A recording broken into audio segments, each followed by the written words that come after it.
Hey guys, welcome to my new video and to my garage. This is the before. I have suddenly got a bee in my bonnet that I need to do the garage makeover that I've been meaning to do for ages and have a massive declutter. It's pretty tidy at the moment.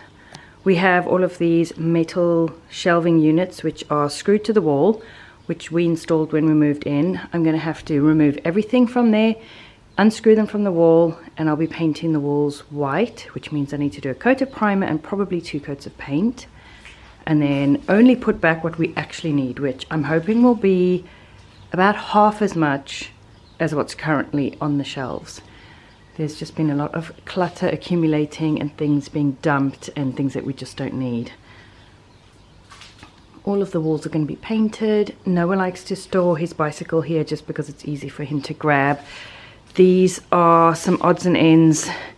The vacuum cleaner stays out here because we use it to clean the guest house. Those are a couple of pallets. This is for the guest house. The mattress and the porta cot are for the guest house, and I want to get them up off the floor. And then that is a suitcase which needs to go up there, which I'll talk about in a minute. We have a hook rail there, Noah's helmet, and some odds and ends, my trolley that I do use sometimes, and our 72-hour emergency kits. So I do need to keep these things. I'd like to have this wall, if possible, mostly bare. Although, like I said, I do want to hang these up off the ground so that we can just use the leaf blower and clean out the garage as needed. This used to be a door through to the other half of the garage, which, as you can see, we have a double garage space, but we only use a single garage space, and the other side is the guest house. So we boarded that up when we did out the guest house.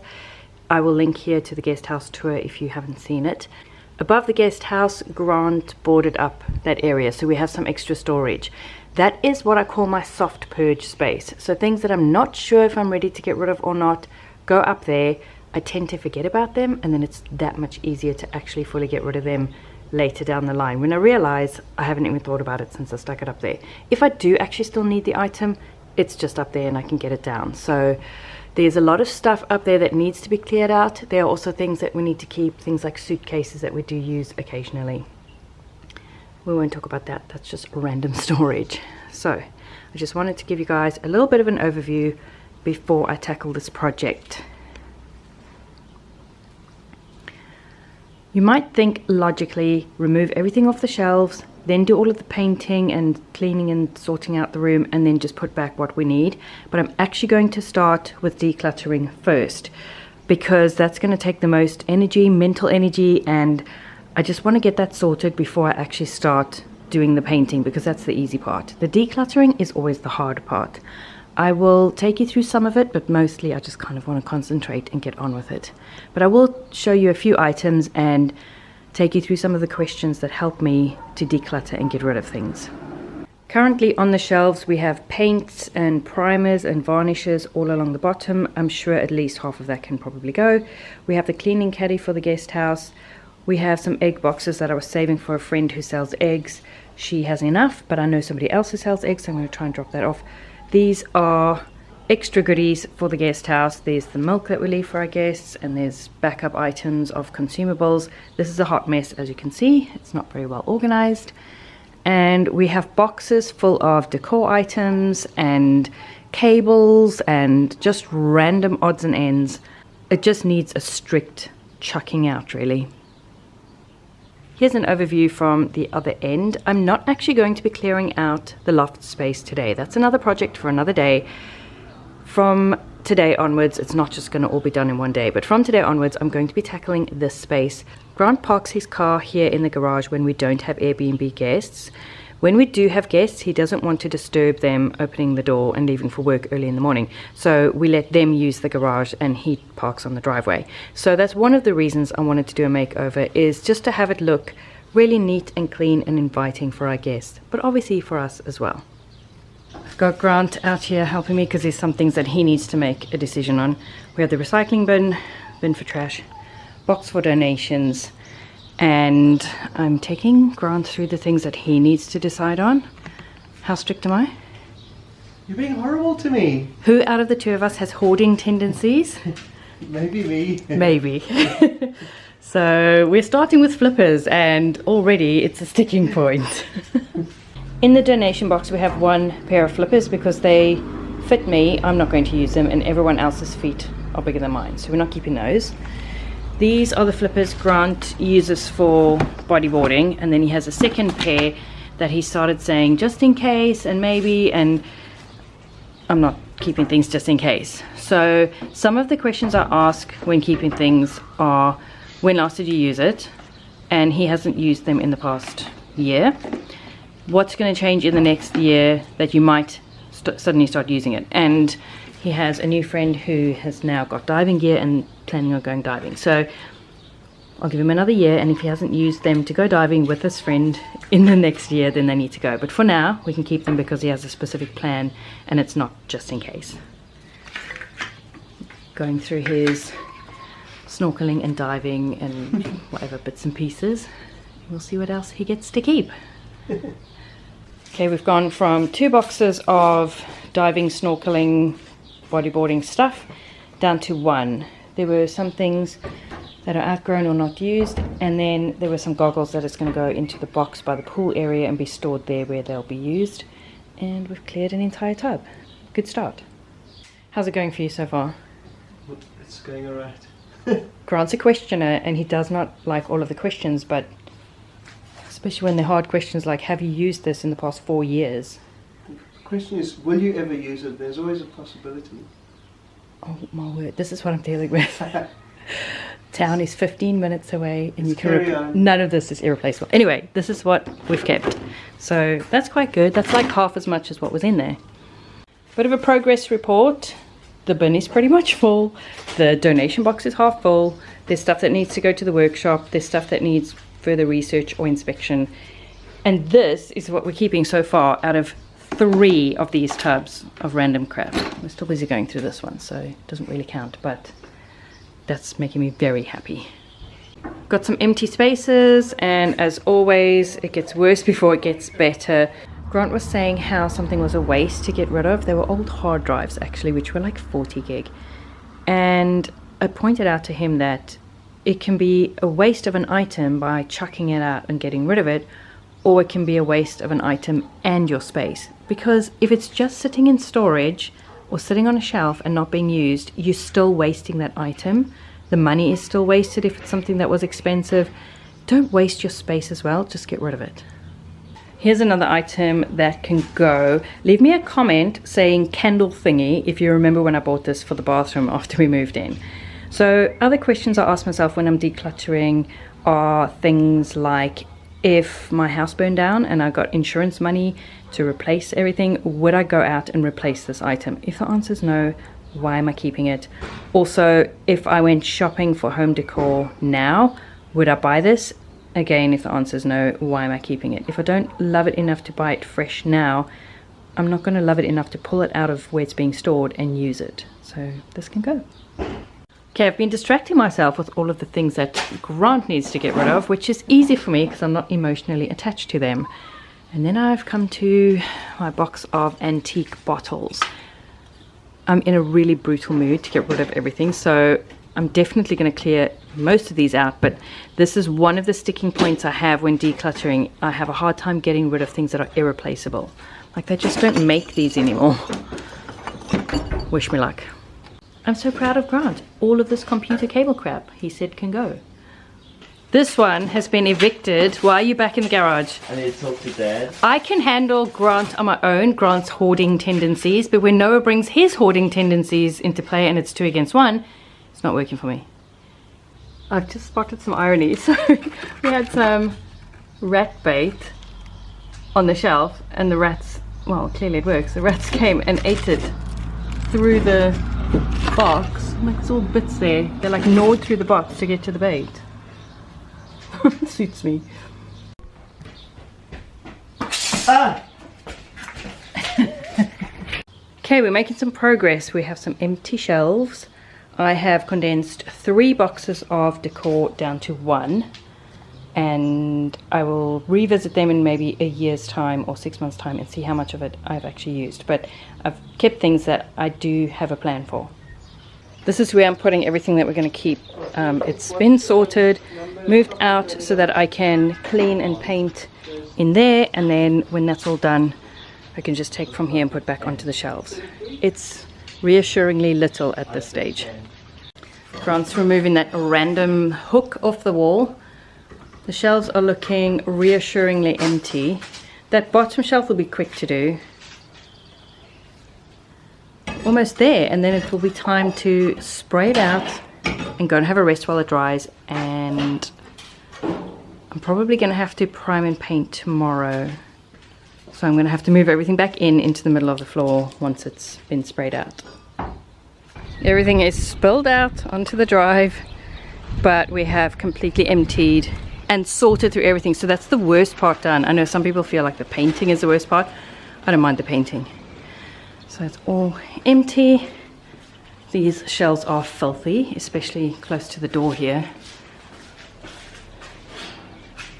So they're going to get cleaned, removed from the wall, but still fastened to each other. So between the four of us, I'm hoping we can carry the whole like long unit out the door, which I'm going to have to clear up all the crap out there to get out of the way, and then just lay it on the driveway so we can just bring it back in and fasten it to the wall again when Grant's finished spraying. He's obviously not going to like clean this wall. He's going to spray all of the brick though. Make sure it's dust free, and it's pretty warm in here now, so hopefully it'll dry quickly. Might only get onto painting it tomorrow. I have set aside their paint that I can use. Some of it's for the door and the window frame. There's primer and there's white paint, so I'll see how far I go, and then I may have to pick up some extra, but hopefully not too much. Bit of pressure washing going on in there. We were going to take the shelves out completely, but decided not to. We just moved them into the middle.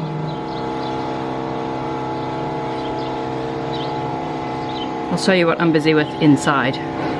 So we have the mattress that goes in the porta cot, and it is in plastic to keep it dust free, but I wanted to put it in a pouch that I can hang on the wall.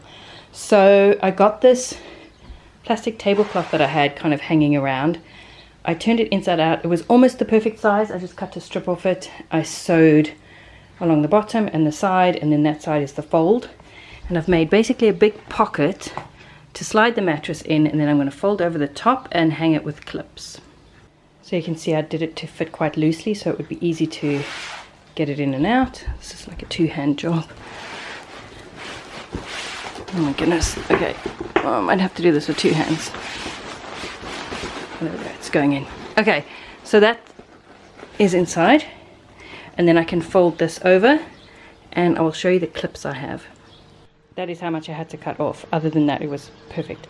So I've got these clips that came to light in that box of odds and ends. So I can just clip it to the top and then put 2 screws into the wall to hang it up. And there we go. Easy to access when we need it, and out of the way when we don't. Grant's finished washing in here, and we're just waiting for the walls to dry enough to paint. I do have water-based paint, but obviously I don't want it to go onto wet masonry. So I just have to wait. And I would start with the wood and the gerb that he didn't obviously wash, but it's a bit wet at the bottom and along the side, like where he did the masonry. So I'm just gonna have to be patient and wait for it to dry. It is 4:30 p.m. The walls are still kind of damp in places, but I think I'm going to come out here, dry off the window frame and paint that, paint the back of the door, and start priming and painting this wall, because this seems to be mostly dry. Let me just check up here. Oh yeah, that's dry. So I'm going to crack on with this, and then hopefully by the time I get round to the masonry, it will be ready to paint.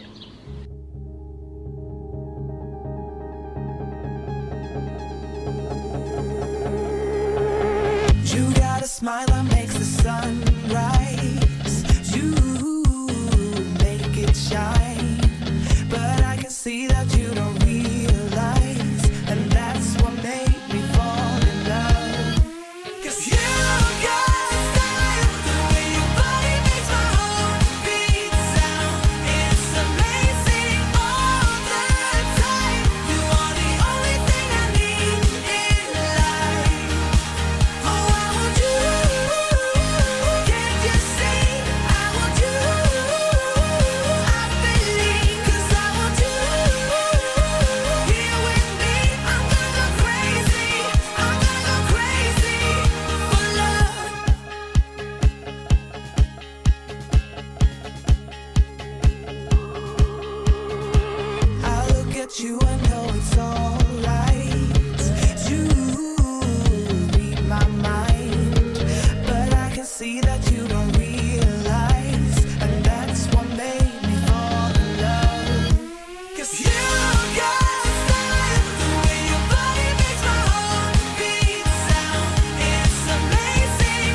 'cause every day we do this love for life. You got a smile that makes the sun rise.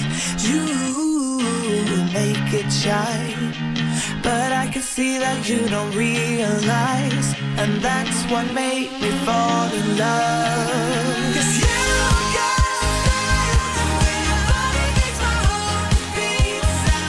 It's amazing all the time. You are the only thing I need in life. I want you. Can't you see? I want you. I believe 'cause I want you here with me. I'm gonna go crazy. I'm gonna go crazy for love. It is 7:20 and I'm gonna go inside and make dinner now. This wall is done, although, can you tell, it's bleeding kind of yellowish, but that's fine. I'm just gonna go ahead and paint it anyway, and if it's cream, it's cream. It's still better than what it was. I do have an oil-based primer that would block the stain, but I'm not gonna go down that route. It's fine. I might do another coat of primer actually. Little gap there, that's all done. And then we got that far. I wanted to push through, but Grant's wiser than I am. My shoulder can do with a break, and we actually do need dinner. So all of that to do still. So as you can see, we're just bringing everything in overnight in case it rains. We've had a lot of rain lately and annoying. But anyway, it's fine if it's all in the middle. Although I'd prefer it on this side rather than that side, so I can still move the shelves once it's painted. So I better actually help them. Good point. Right, it is bright and early. Well, it's 8:20. I'm ready to get stuck back in doing the priming. I have my roller and brush covered from yesterday. That's a little tip for you. If you know you're going to be continuing a paint job, keep the roller and brush kind of as wet as possible. Don't squeeze the paint out, and then just wrap it in plastic and you can just pick it up and go the next day. Why will my camera not focus? Anyway, I am going to finish the first coat of primer. I'm also going to do a second coat of primer on the wood bits, the bits that are yellowing, and then just go from there. If it yellows after I've painted it, so be it. I'm not going to make a big fuss about it. It's still going to be better than it was.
And that is as far as I got before I ran out of primer, which is supremely frustrating, especially because Grant is at work.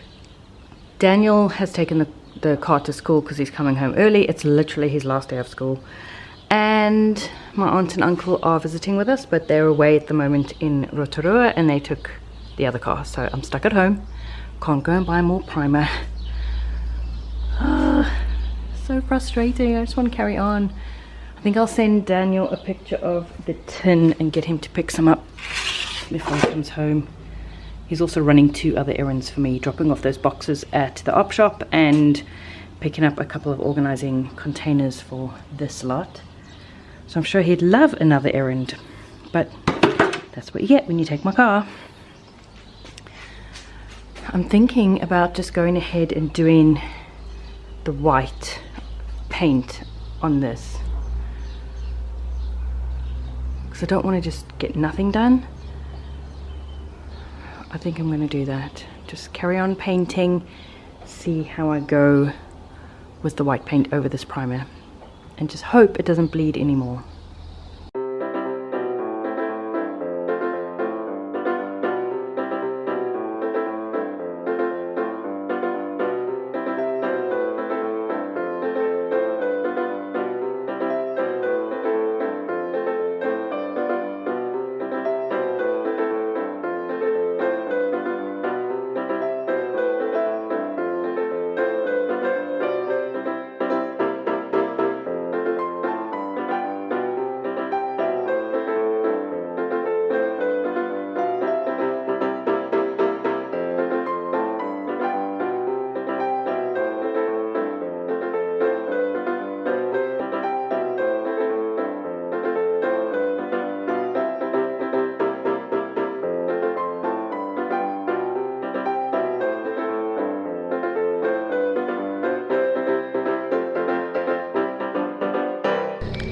So my battery died, but I just cracked on with painting. So I've done 1 coat of white on that wall, and it is bothering me. So I ran out of primer, but I've asked Daniel to pick up some more primer, this one, but I've also asked him to pick up some of this, which is the water-based stain blocker. It doesn't work as well as the oil-based one, which is this one, but I think it'll be all right because there's already a primer and 1 coat of paint. So I'm going to just do that primer when he brings that home, and then 2 coats of paint, because, you know, having painted that wall twice already is not enough. I've also done 1 coat of white on all of the primed areas there. I just wanted to get on with what I could get on with, and then 2 coats of paint. It's probably looking patchy, partly because of my shadow, partly because I've just painted it.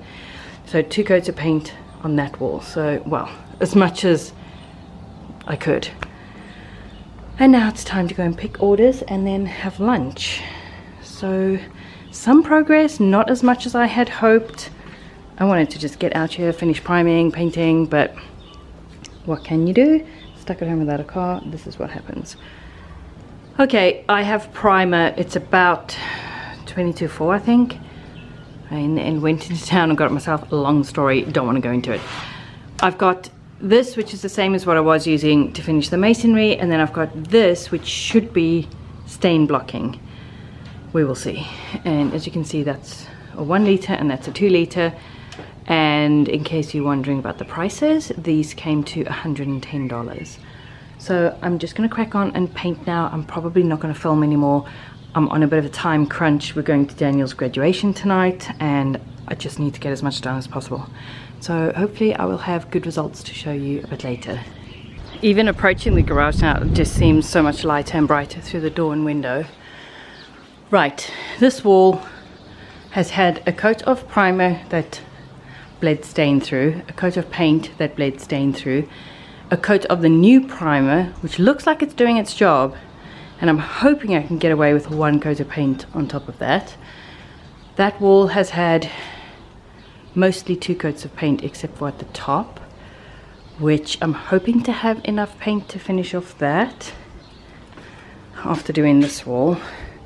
And then that wall, I've only done 1 coat of paint, but I think it looks all right. Grant's insisting it looks fine, and really the shells are in front of most of it. I managed to get the shelves back. This is all like bolted together in one long line. I managed to get them back and screwed onto the wall again by myself. So I can load up with stuff and then finish this wall.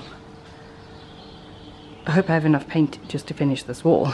But whatever I have left over, I will do the second coat along the top there and the bottom there as well, which only had one coat of primer.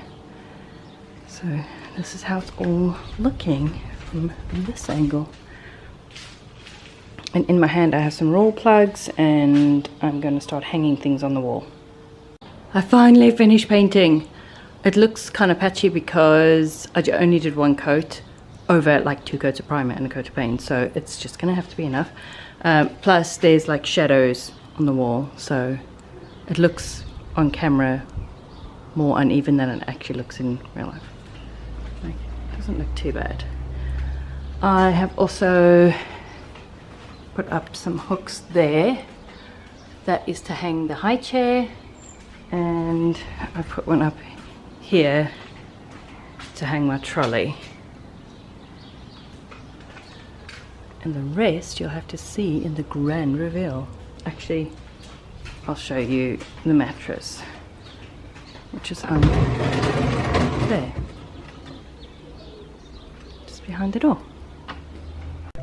Because everyone loves a before and after, here is how it looked before, and here is how it's turned out.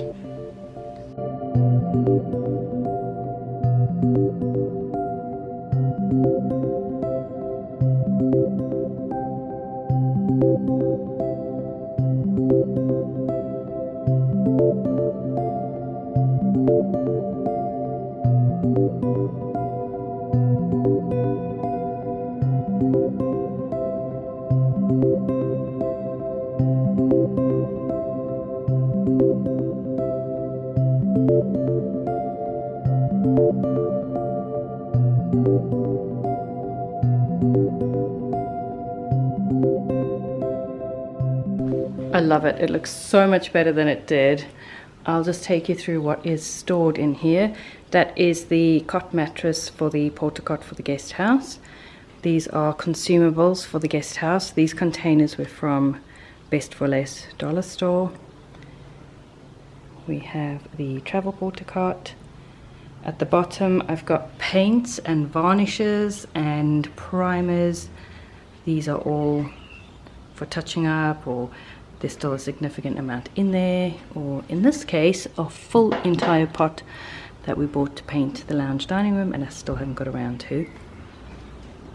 We have some cement and some bottles of things, coolant, bug spray, that sort of thing, terps, odds and ends. I've hung my trolley. I do use this sometimes, like when we go on a walk and a picnic. It's just handy to chuck everything into there. I don't use it often, but I'm not ready to get rid of it.